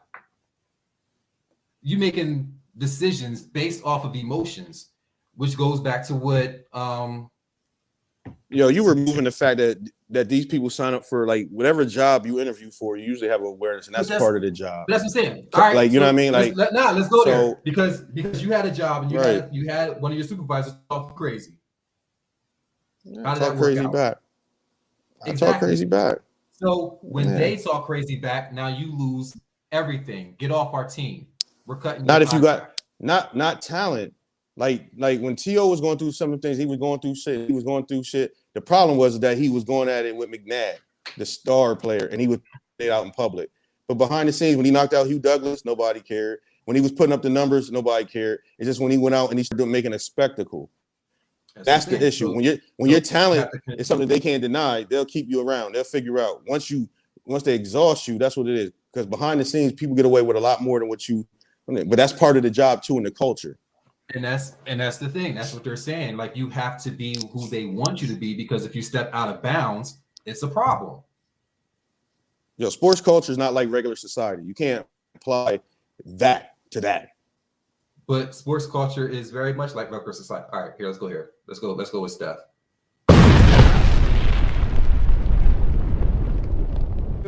Rich, successful black people as the anomalies in our intelligence and our well-spokenness, that's always the first thing you hear.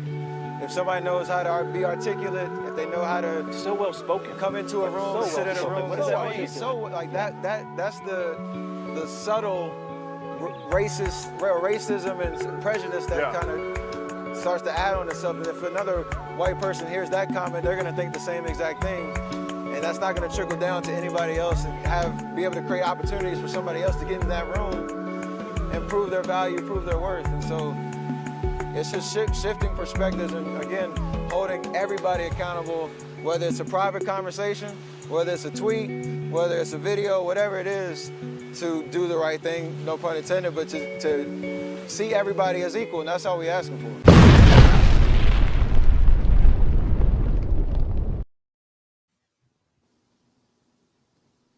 So that's what I was saying. Like a lot of the situations are back office situations.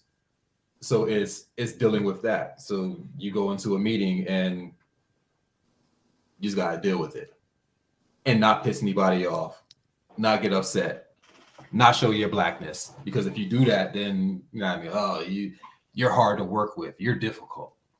We don't think you should be on the team because you know he's a little disrespectful. So maybe we should find somebody else and figure out where we can send him so we don't have to deal with it.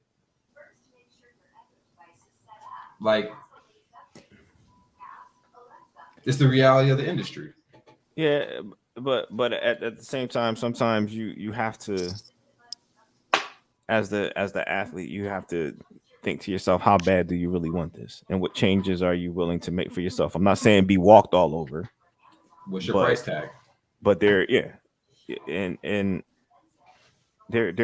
are some adjustments that you may have to make to yourself and to your life in the way you approach situations. I hate seeing people with a bunch of talent and they lose it and they squander it just because they want to act out a certain way, or they want to stay real or true to what they think they are or who they think they should be. You know what I mean? But sometimes I think changing certain aspects of yourself doesn't really change who you are. It just changes how you're approaching certain situations, as long as you don't feel like you're being disrespected or things like that. But I think a lot of these players let pride get in the way. So you're saying it's okay to code switch for the money? Nah, you don't. That's not code It ain't switch. code switch. It's code mature but No, to sit here, no, it's but you're it's not. in this code switch. It's the same. It's the same. No, it's thing. not. No, it's not. You know who you can talk to what way, and who you can't talk to what way. Right. What you could say around certain people and things like that. You know, if you go to the owner's office, you can't talk to him like you would talk to Mike Tomlin down in his coach office. Right. So why would you even and play with your bag like that then? Because if you're pulled in that office, then you got to deal with it. So it's like you say you go into an office, right? CEO of your company is in town. You go in the office, you're talking to him. Something happens, whatever. He looks across the office, sees the envelope. Boy, hand me that. Regardless of where you're at and what career you have to adjust quickly to deal with that situation. But when I know I'm paying you $84 million, you better not say nothing to me. Yeah, that shit ain't popping that way like that shit like now as much as it is. Like, here's my thing, yo. Like Daniel Snyder, as racist they talked about with him, the only motherfucker he used to let up in his office was RG3, which is a black dude. And they let him talk to him, and he got the whole harassment thing going on, everything right now. He had to turn over his team. There's all kinds of grimy shit we know that goes on with, like you said, other levels and shit like that. Motherfuckers ain't just letting motherfuckers call him boy for $84 million. Like we know, we do. Listen, like that's a far stretch. There's disrespect in some capacity. Because people are disrespectful as fucking workplaces. And people get out of line and people bring it to the fucking light. Like the thing is, yeah, we do What's the owner of the Kings that had that whole situation with Magic? He didn't think that look about the light. The old white dude that was the owner of the Clippers. Oh, the Clippers. Yeah, Daniel Snyder. Donald Sterling. But Donald Sterling. But Donald Sterling. Here's the thing about Donald Sterling. He was always flat out racist as fuck. Like he had and you public. Think a lot of these other owners aren't the same way? Nah, listen. They're racist, but they're polished racist. Donald Sterling's the same way Donald Trump was. Like he already had, what was it, like 18 different public lawsuits where he had, you know what I mean? Like he was a slumlord, and they had years of cases of him doing that type of stuff. And I get it. And I'm not saying that people don't do that shit now. But what I'm saying to you is that Donald Sterling was the epitome of the worst case scenario. You know what I mean? Like, yeah, behind the closed doors, we do know that people talk slick. And they do talk slick all over the fucking place. But it ain't just that quick to say it to somebody just because you go shut up and be that way, because it's not that way. Like for a lot of people, like, you know what I mean? Like they ain't built like that. But that's what I'm saying. We don't like know a lot of. We don't know that. You don't know what owners and GMs say to the players, which is why you have so many players saying like how racist this shit is in the first place. I mean, we do have an idea because They're not we talking do about know. they're not talking about the trainers. Listen, like, Yo, some people are honestly, yo, they indirectly racist and shit. Whether or not they even trying to do it or not, it just comes out. Like Or directly. I believe that, huh? Said or directly. Or directly, but more so, it's like, for example, even some stupid shit like when the black female walks in somewhere, oh, your hair, and it's like, I think that's disrespectful. Like, don't touch my fucking hair. You know what I'm saying? Like, people do dumb shit like that. Like what Steph was just saying. You walk into a place in some type of meeting and you start articulating your words the right way, and they're shocked. Oh, you speak very well. For what? A black person? You know what I'm saying? Like people do that shit, yo. That's real shit that actually happens and all across every like line of work. It ain't even just in sports, you know what I mean? Like I have experienced that, you know. So like with me being who I am, sometimes I talk so fast or whatever it is, my words kind of fumble, and then it's like I actually have a calm conversation with somebody at my office. This happened with the job that I'm at now. You know what I'm saying? Like they were just amazed that I knew like how to express myself. But why are you amazed that I know how to express myself? I'm a fucking adult male like you. I went to school, I got an education, I went to college, all of that. Like, why is that so shocking? And so I get it. Like I think I'm with you on this one, Shaw. Like people are like it's way more. It's a thing that's been going on. You know what I'm saying? It's not like nothing new. And Nah, I do yeah. think it's code switching. It's the same thing that we were talking about. Like you, and it's okay because I might have to code switch to get my bag, as you said, PJ. But it's still not. That's not necessary though. Me not being true to myself, I'm not about to sit here and just change the complete way that I talk. Like, you know what I'm saying? Like, I'm not going to be like, I'll leave the slang out. You know what I mean? And just use my, I guess you could say, educated words, my regular words. But other than that, there's not too much changes I need to do. If that makes any sense.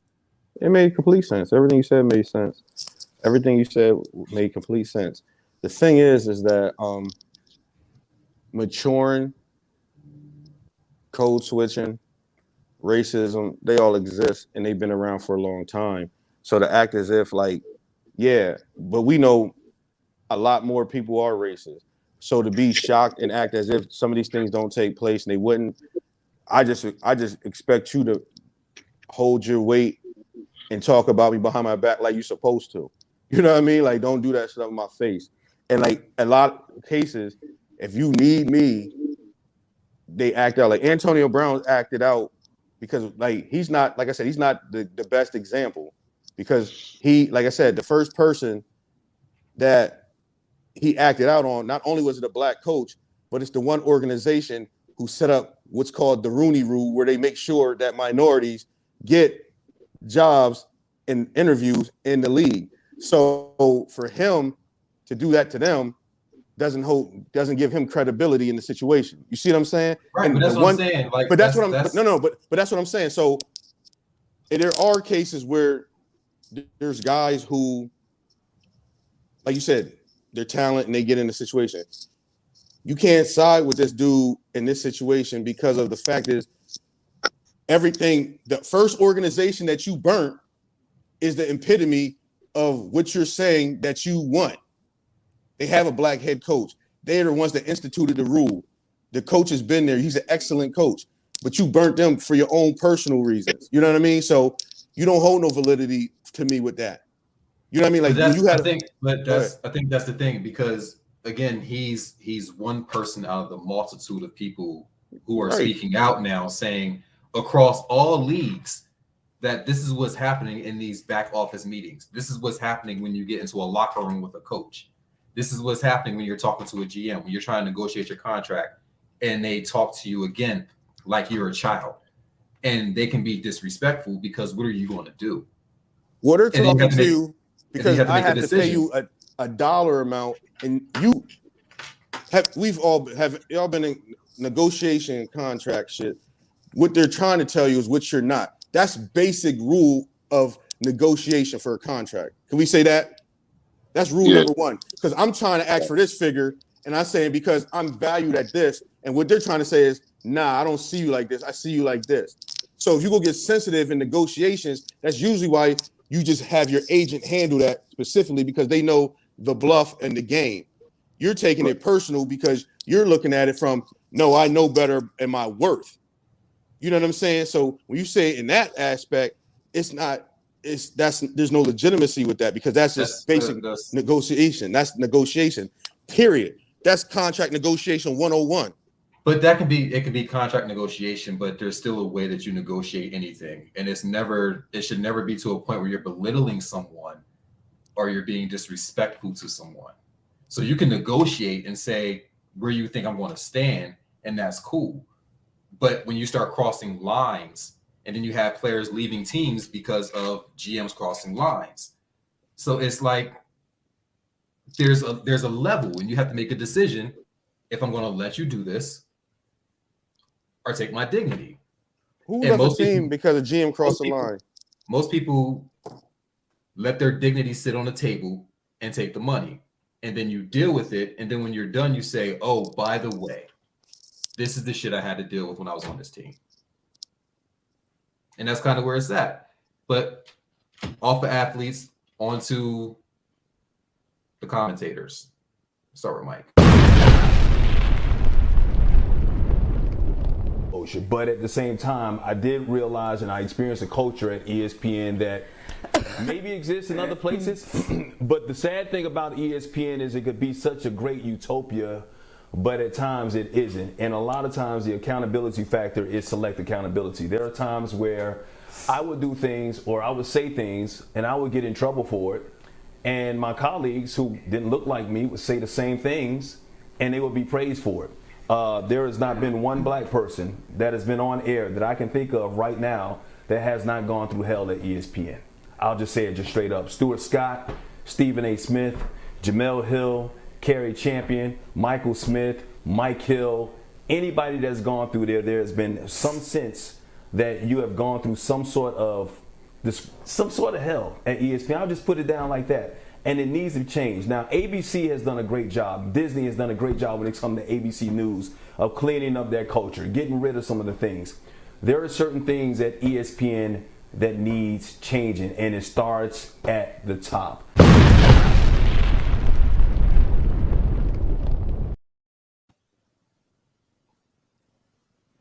So with that situation, I got a little insight with that from doing his interview.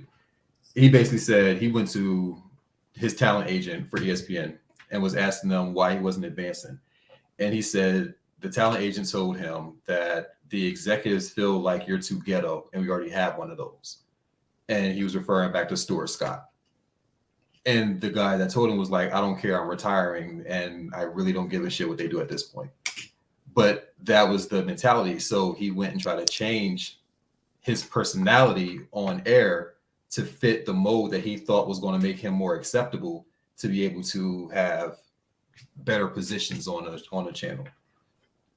And that was his story. Then you got the whole Jamel Hill story as well, which that clip is there, but I don't know if we're going to have time to play that one. But it's like that even, again, it goes back into that back office with sports. So it's kind of like the same thing. Like, you cool, but ultimately we own you.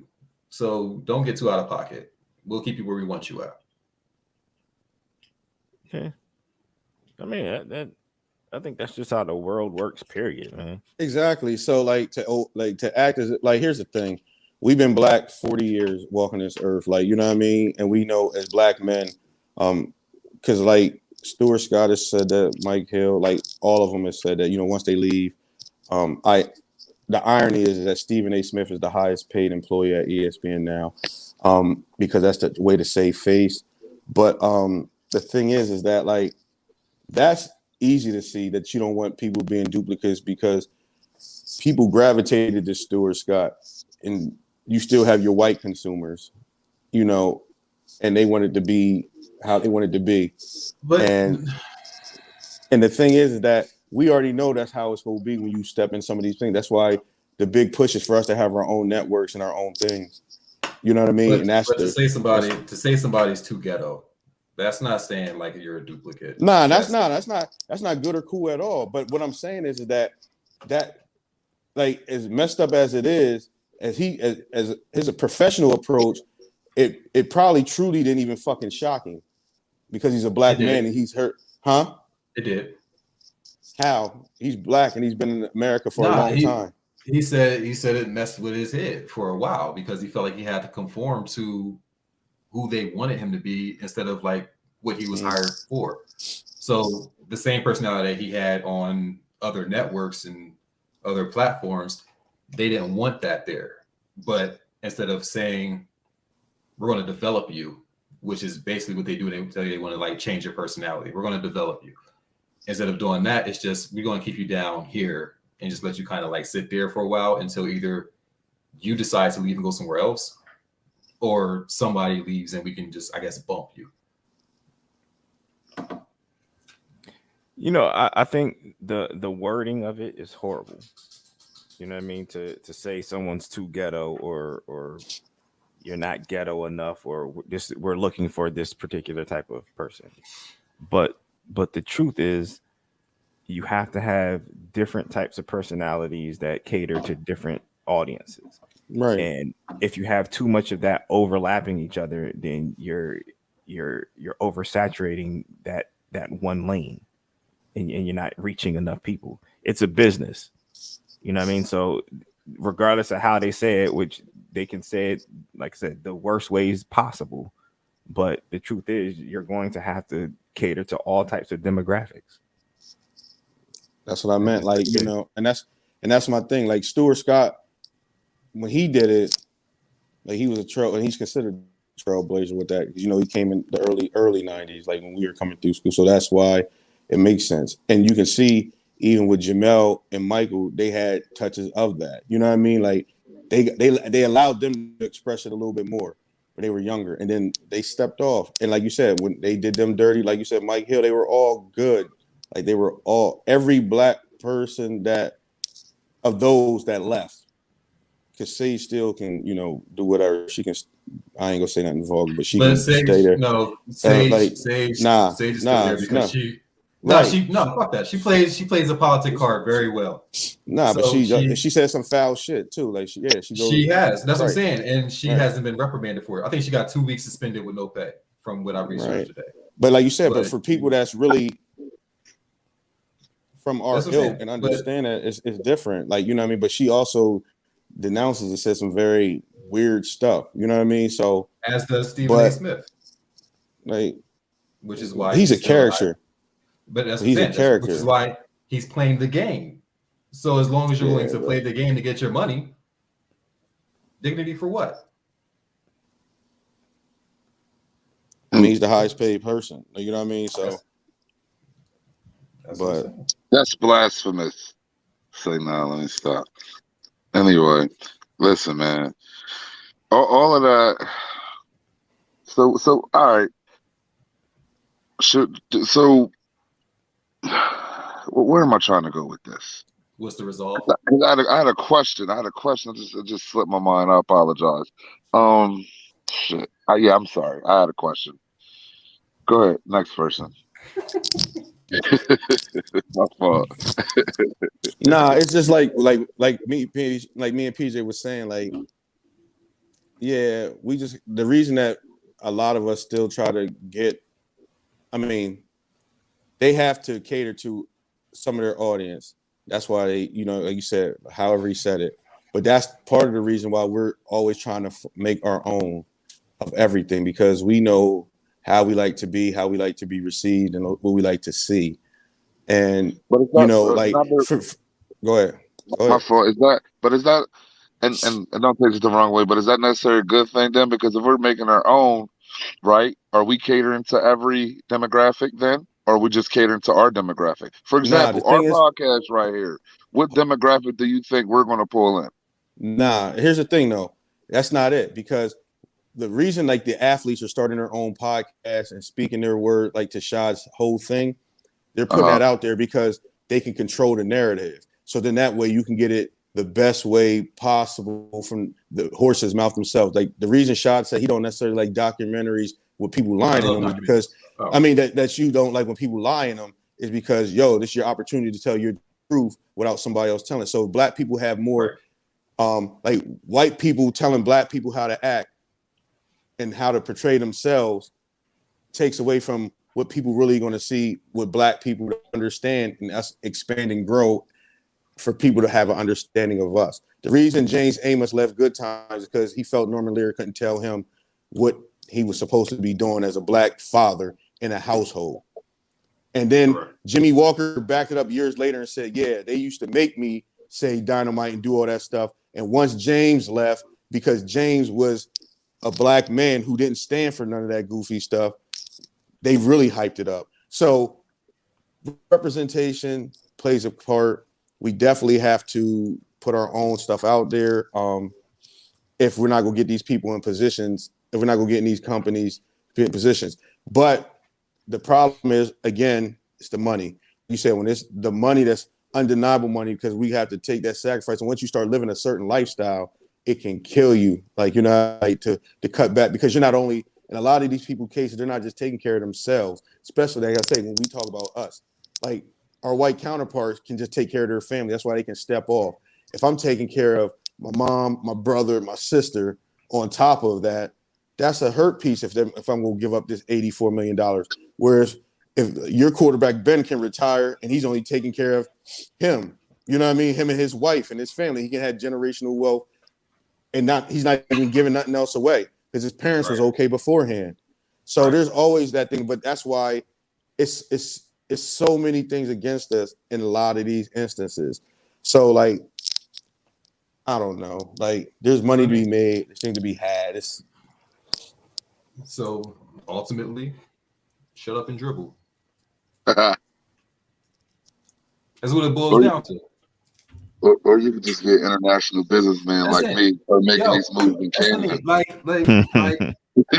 say, yo, this nigga he's out parked outside Drake's house, you know what I mean, playing Kanye albums, you know what I mean, trying to start beef and shit. Like, yo, Q started that big three. Ain't nobody gonna leave the NBA to go play there. Well, the big three is different though. It's for the like, you know, the retired player, but it actually got people back in the league. Like Joe Johnson, when he was back during the COVID, he said it's because the big three could still see you can play. But like, I think that was a hell of an idea. And then Cube was strong enough though when they were trying to renege on the funding to take those people to court. But he's also in a position where he could do that. You know what I mean? Like that's what he came out as. Fuck the police. But you know, he got his funding came from a sketchy source though. So it got done though, and then it got done. But I mean, if somebody decided to call him boy tomorrow, listen, run my money back. Listen, a lot of them. The person he got the money from gonna call him boys. Just like they told him to go have that meeting with Donald Trump. This is a great show, and I appreciate it. You know, we had some moments. You know what I mean? This is how we talk though. Like, you know, ain't no love lost between me and Bub.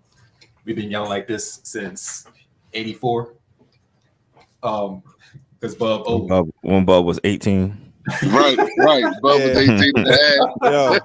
Yo, obviously, as y'all can see who was in the slow class, because this dude can't count if I was born in '79 and me and PJ graduated. And listen, because we ain't gonna make it sound like the Bub slow. He can be ugly like PJ said, but listen, we gonna do this. I'll show y'all PJ and Bub at the same graduation, and we the same age. But you know, he's so what you're saying is he only knew you was 18 because he was 18 at the time. Yo, because PJ was like Zeke. You know what I mean? Like he was 23 and thought he was 18. You know what I'm saying? So we're gonna do it like that, and we're not gonna tell his secret. You know what I mean? NCAA rules. You know, like the goofiest dude of all time. You know what I mean? Like Zeke's goofy ass, but but anyway, we just got to get our own, and that's all that matters, man. Like nothing more, nothing less. I think it's about getting your own. I think for professional players, it's hard to say this because I'm not a professional player, but there's a line of dignity for self that they need to figure out. I think the players union need to do a better job of making sure that they don't have to go through a lot of the things that they go through in back office meetings. If they do, I think the owners and executive offices need to be held accountable. until those kind of things are happening and people are making sure that you're playing for a, what's the word I want to use, for a fundamental team or a team that has moral standards. If that's not happening, then there needs to be some adjustments from, again, the top down. And if you want more Black owners, I think as Black people, we got to start putting our money where our mouth is at. And if we don't like it, then stop supporting it. But I can't get pissed off at Wendy's and then continue eating over there every week because, you know what I mean, their bacon is burnt. So it's just, it's a lot. I mean, that's it. Like, you ever go into a store and somebody like they getting smart with you in the store, but you still buy whatever they getting smart with you about? Like, you can't talk trash to me inside of, let's say, Marshalls, for instance. You can't get smart me at Marshalls and I still buy whatever I had at the register. Because that's a different avenue too with that though. Like people, Black folks, a lot of Black folks will, you know, they, oh yeah, we're going to support Black, but then it's because you know the person, so you try to get a hookup, but then you don't get the hookup, so you go to the main spot and pay that dumbass full price because you mad you didn't get the hookup. That's that dumb shit. That's a whole other story. There's people that they'll buy a Gucci belt but won't buy your boy's T-shirt for $25. Right. It's just right. It's a mentality. But you know, again, I think that's. I mean, I'm not saying some not. Look, I'm not going to support something just because it's Black. I'm going to support something. Nah, that has absolutely good quality. Because I like it. So if the Gucci belt has better quality than your boy's T-shirt, I'm buying. Yeah, but you was brought up in the suburbs too, so that don't matter. Don't be mad because you can't buy yourself a Gucci belt. Kill those credentials. Kill those credentials. I'm talking crap, yeah. I'm talking crap. That's my part. Y'all got something else y'all want to say before we dip out of here? Stay Black. Okay, that's we don't have a choice. Stay you don't have a choice. I want to say, check us out on all our social media platforms: IG, Facebook, Spotify, Anchor, therealpj.com, where he I ain't got nothing smart to say. But make sure you follow us. Make sure you tell a friend. Make sure you share all that you see, because there's a lot of information that we have a lot of episodes about. And just keep supporting us. We appreciate the love. And this was long, so for those of y'all that stayed on here for this whole hour and 47 minutes, we appreciate y'all for rocking. Definitely. And I got one more thing to say too. I gotta give a shout out to my two oldest daughters. Their birthdays. One was yesterday, and the other one was last Saturday. So happy birthday to them. Happy birthday, belated birthday, ladies and baby girl. What Bub said. Oh, and make sure y'all check out our Valentine's Day special coming soon. We got some advice for you fellas, and we definitely want you ladies to know. Well, you just gotta tune in to see, because some things ain't Valentine's worthy. Like, just tune in and watch out what we got. And Dr. Love will be in the house. Don't you worry about it. I don't think anybody is taking relationship advice from you. Hold on, stop it. There's nothing wrong with smacking the booty every now and again. Now stop it. No doubt. It's been real. Y'all. We appreciate y'all. Y'all have a good night. Shout out to our dude Books. You know what I mean? See you next week, us. No doubt.